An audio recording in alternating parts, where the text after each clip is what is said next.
Hi, my name is Alex, and I'm a Kickstarter junkie.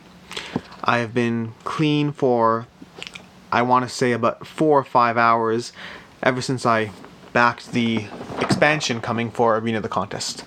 So I'm not managing my addiction too well, but an important qualifier to any addiction really is not just whether it's something that's addictive, but how it negatively impacts our lives. Now, this is a conversation that we can have about gaming in general, about the addictiveness of gaming in general, and whether it affects our lives negatively, positively. In what way does it meet the criteria of an addiction, and in what way does it impair our functioning? And the answers of that, I'm pretty sure you should probably be asking your significant others, because I'm pretty sure they have a different answer than you do. But in this case, today's video, we're going to focus on the Kickstarter aspect of the hobby. I got into Kickstarter, I want to say, about a year and a half ago. I had backed Kickstarters before then. I don't recall my first, but I have been backing the occasional Kickstarter for the past 5 years. I believe Alien Frontiers is one of my first ones, but I had, maybe one a year, one every year and a half, until about a year and a half ago when I got hit big. It started with Cthulhu Death May Die, which was not my first CMON Kickstarter. My first CMON Kickstarter was Rising Sun, because I really enjoyed Blood Rage. And then for some reason, hate passed me by. I wasn't so in the area. I wasn't aware of the genre, and I wasn't keeping track of things. And then I backed Cthulhu Death May Die, and I don't remember what happened next, but the next thing you know, I was backing 4 or 5 other Kickstarters. I was late backing a few, late pledging on a bunch of others. I just got sunk into this world big, and that's a very expensive world to be in. So over the past year and a half, I have not just focused on what I do back, but also how to make this addiction as least damaging as possible. Going back to what I said a few minutes ago, any addiction is really only as problematic as the negative consequence it has in your life. So my goal was to continue to allow myself this addiction, because it's fun, let's be honest, but at the same time try to find a way to balance it so that it wasn't a damaging addiction, and rather it was an addiction I could manage, and an addiction that had as few negative consequences as possible. To that end, I've come up with 3 rules, and a 4th bonus rule, which we'll come to, but there's 3 rules which I have used to establish which Kickstarters I back, why I back them, and how to keep my addiction in order, or manageable. Not in order, it's not in order, but as manageable as I possibly can. And to that end, here's my list of how to do it, how to keep your Kickstarter addiction in check. Number 1 is only buy things with extras. Now, this is completely optional, and obviously this entire list and discussion is optional, and it really does come down to what you can reasonably afford and what decisions you're making. But in my case, when I back a Kickstarter, I'm not backing it to bring the project to life. It is noble if you do that, by all means. If you are someone who backs Kickstarters with the intent and the goal of bringing a project to life, good for you. That's not why I back Kickstarters. I back Kickstarters because I want the game. If it happens to bring a project to life, that's a plus. There are many smaller publishers that I've backed their games, but for the most part I stick to the big companies. So I only back things that have extras in them, because if I'm just backing a retail copy, at the end of the day it's going to be cheaper in retail. Which means at that point, if you're going to buy the same exact product, and your choice is buying it now at Kickstarter or buying it at retail, the only 2 reasons to back it on Kickstarter would be if you're that desperate to play this game that you need to try it as soon as possible, or to bring a project to life, to help the creator. Those are the only reasons, because if you wait for it to come to retail, it'll be far cheaper. You'll have an opportunity to get more reviews in and see whether the game really is good or not, and it's a much better buying decision. Are you really that much of a first adopter? And more importantly, have you played all the games on your shelf behind you? Because if you haven't, why is it so urgent for you to get another game that you won't play right away? It can't possibly be that urgent.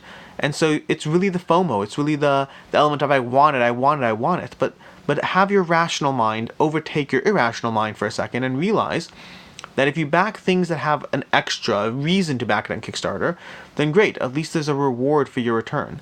How much extra is up to you. Do you care about a first player marker? Your call. I don't.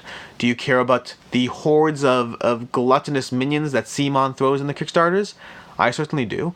There's also a midway point where you get some extras, but not necessarily the same. Not like there's a middle point where you get more than a first player marker, but less than the gluttony of what CMON does. So there's lots of options, but I only back things where there are extras in play that incentivize me to acquire it.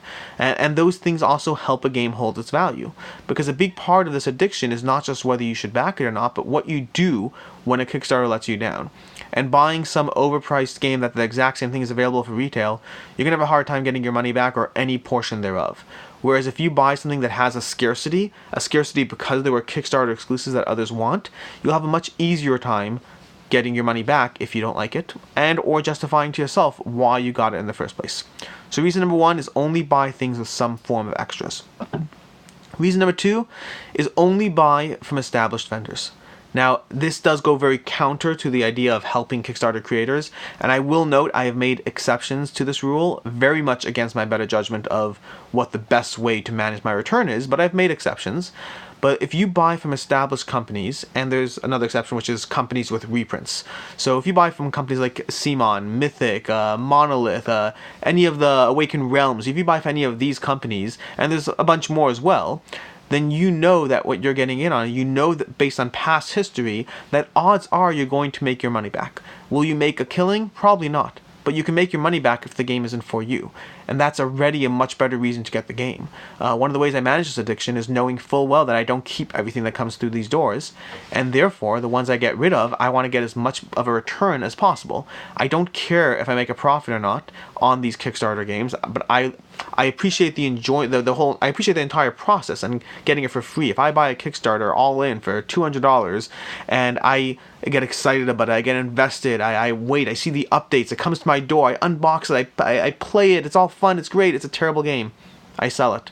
If I get my money back, forget a profit, if I just get the $200 back, that journey, that experience was worth the $200 alone.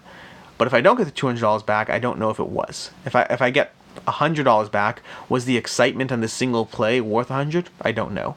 But as long as I see a return on the actual investment, the fact that the money was taken, the time value of money and the fact that it's gone, it's still well worth the journey for me. But that one of those things that contributes to this value maintenance, the fact that your dollars, the fact that your investment holds its value, is buying from less risky sources. And an established company is a less risky source. Other things that are less risky sources are reprint Kickstarters. Deep Madness over here. Deep Madness was a reprint Kickstarter, meaning it's a Kickstarter that did well and then they reprinted. Street Masters was a reprint Kickstarter. Any reprint of an existing Vindication, any reprint of an existing Kickstarter, even if the company isn't yet established, even if they don't have a track record, to a certain extent you can say, well, Vindication was clearly popular. So, and it's clearly holding its value based on the last one. Let me go in on the second Kickstarter and see what happens. Seventh Continent, any of these games, even if it's not a fully established brand, but if it's a reprint of a IP or a game that has done well, then there's more of a chance of seeing your money back. So reason number 2 is buy from established vendors and or reprints. And again, I have made exceptions, and I'll say for the exceptions, they usually fall in the category of mini heavy games. Wild Ascent is a game that I backed recently, and I'm super excited for the Storm Thunder coming up from them. But if you buy games that have gorgeous minis, they'll probably hold their value for at least a short period of time, even if the game sucks. But the keywords are short period of time, which brings me to point 3. Be aware of the time value of money. Be aware of the time value of what's going on here. When you get a game, when you get a Kickstarter, if the Kickstarter does really well, if it's super hyped up, then it'll hold its value for a long time. Copies of Rising Sun still hold their value. But if it isn't, then you want to get on that selling bandwagon as fast as possible. When you get a game in the door, try to play it as fast as possible. My Kickstarter games, historically, see play significantly faster than any other games I get from, any other source. If I get a regular game, I look at it, maybe I'll play it soon, maybe not. My Kickstarter games, I try to get them to the table as fast as possible because I want to know if I like it. And because if I don't like it, I want to sell it while the market is still hot. I want to sell it while the demand is still there. And I don't want to wait for the market to find out that this one was actually a bust. You can bet that when I get Wild Ascent, I will be playing it as soon as possible. Lazy Squire Games, while the production quality looks through the roof, while everything about what they're doing looks amazing, I don't know if Wild Ascent will be good, and I have no reason or knowledge of any track record they have to make me believe it'll be good. So I will play it as fast as I can, and then I will trade it or sell it as soon as possible if it's not a fit for us. The Kickstarters that you spend a lot of money on and then you don't get to the table are a waste in multiple factors. You could have gotten it yourself on the hand market if you weren't in a rush. You won't be able to sell it as much. Try to get your Kickstarter games to the table as fast as possible to see if it's the right game for you, because you can find someone to flip it to if it's not the right game for you. It doesn't mean it's a bad game, but bad or not, if it's not the right fit for you, flip that game as fast as possible to continue fueling your addiction. Not because we should actually do responsible things with our money, perished thought, but rather to fuel your addiction. So that's basically the main 3 reasons I have. Only buy things with extras, only buy from established vendors or reprints, and try to ensure that you are monitoring the time of when you get a game till when you play it, to make sure that you're maximizing your return. And that could be enjoying the game. The whole point here is to enjoy a game. Some of my favorite games are Kickstarters. I'm just talking about what to do and how to protect yourself if you don't. Other points worth mentioning is, first of all, and this is really a point I should mention at the beginning, only do what you can afford to do. I mean, it's really a no-brainer, but sometimes I see these comments from people saying, I mean, listen, I sell games. We sell lots of games. We want you to come buy games from us. I've seen comments from people saying, can I pay you in 2 weeks when I get my next paycheck or something like that. This is a hobby. This is fun. Enjoy yourself, but don't put yourself into debt funding the games. Don't do yourself a favor.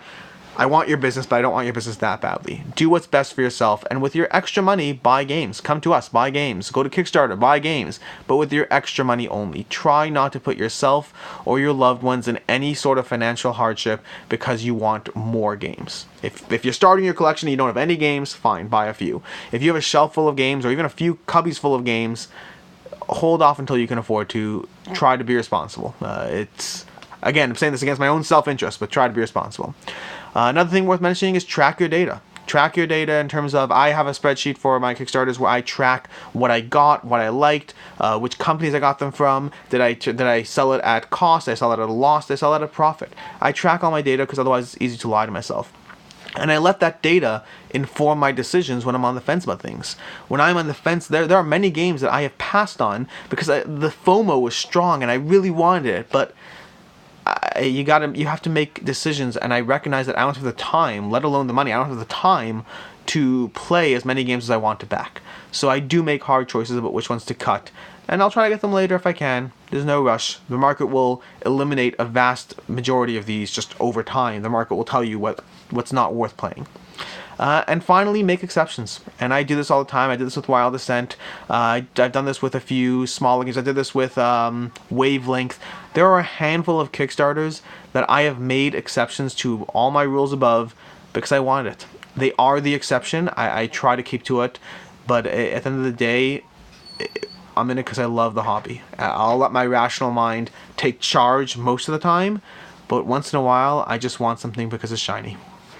That's basically it. I hope this video helps inform your own buying decisions, helps you try to get that addiction under control. Whether that addiction is regular board games or Kickstarter games, it's always a balance between what you really want and what makes sense. And you want to kind of find that tightrope and have fun in the hobby in whatever way you can. I have fun in the hobby playing games. I have fun in the hobby backing games, unboxing games. I have fun in the hobby making videos. I have fun in the hobby selling games. Ultimately, this entire hobby has been having fun, and I hope you're having as much fun as I am. This video is brought to you by Board Game Co. I'm Alex from Board Game Co. I'm a Kickstarter junkie, but 6 hours in the clear, or whatever it's been. But yeah, come to us at boardgameco.com. You can buy, trade, or sell games. Buying is pretty simple. Just show up at our site and buy a game. It's really that simple. We have tons of used games, new games, whatever you want. Trading and selling is also pretty easy. Selling, there's a little button at the top of the website. Just click sell your games, type in what you want to sell us. We'll have a quote over to you within 24 hours usually, unless it's a large list, sometimes they take longer. And then trading is a little more complicated. If you have a Board Game Geek account, we have a lot of tools set up to make it really easy. If you don't, well, it's a little more back and forth, but we have a whole point system, makes the whole thing very transparent. I recommend giving us a shot, especially if you just found out that Kickstarter game you got was not for you. We will work with you to take it off your hands, doing the world a good service here. That's pretty much it. You can like this video, you can watch another one, subscribe, and until next time, I'm Alex. Have a good one, and don't stop gaming or something.